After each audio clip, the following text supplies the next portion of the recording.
Hello everyone, this is Rachel in the potting shed taking a look at the Maria Thus Biodynamic Calendar for March 2022.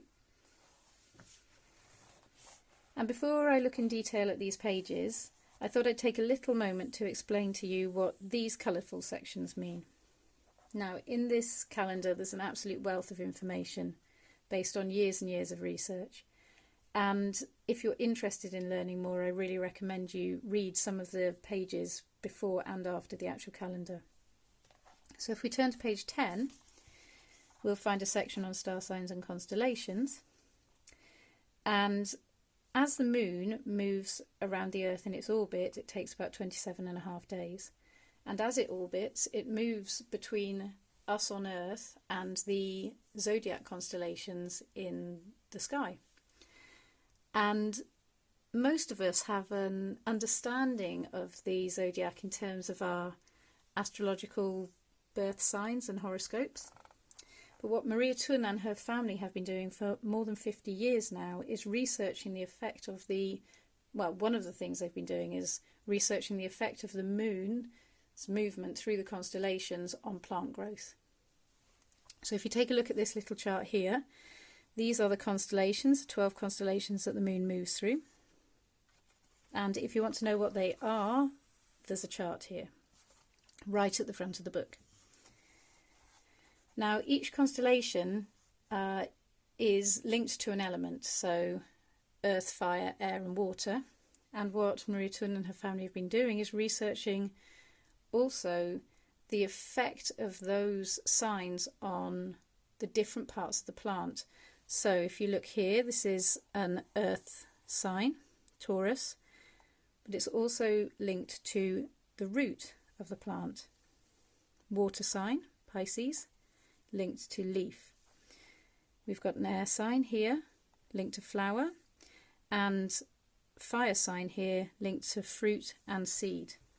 Now, if we then move to this section in the back of the calendar, we've got crop tables. This is new to the calendar this year, and this shows you the different plants associated to the different times within the zodiac. So we've got a whole list of root vegetables, ones that are linked to leaf,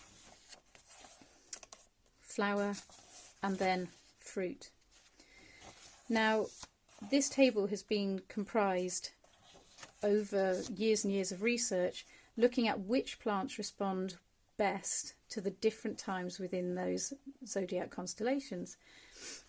So what that means in terms of our calendar when we come back here is that if we want to work to optimize our plants for harvest, then we can see real benefits by using this rhythm. And by optimizing, that can mean anything from influencing how well a crop stores, vase life and scent in flowers, vitality, health, growth, optimum growth. Now, it's a wonderful rhythm, but in reality, most of us are not in the garden every day. So now I'm going to take you through a few rhythms that can make use of this, but also take into account that we have busy lives outside of our garden. So the first rhythm we're going to have a look at is the new moon full moon rhythm. So this dark circle depicts the new moon. If we turn over, we've got the full moon here. And what we nearly always consistently find is that germination of seedlings is stronger, healthier, more vital in this week before the full moon. So you could plan into your month to work with these different rhythms in terms of that full moon germination time.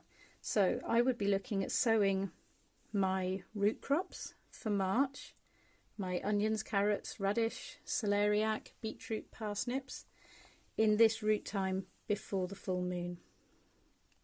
And we could look at sowing hardy annuals, nasturtiums, poppies, and in this flower time.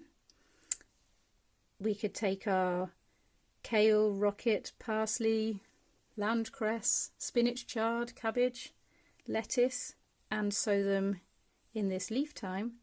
And then we can look at different fruit plants, peas, beans, tomatoes, aubergine, chilies in this fruit time here. Now it's really important to add that the calendar is about optimizing growth. It's like the icing on the cake. The reality is that nothing supersedes the soil, the weather, and the realities of our time constraints. So this is like the extra little bit that we can add into our gardening time. For me, it helps me feel more connected, as well as really seeing vital, strong plants coming into being. Okay, so the next rhythm we can have a look at is Apogee and Perigee. So AG is Apogee, and over the page here, Perigee is denoted by PG. Now you'll notice here that always Perigee is coming up with these grey parts in the calendar there.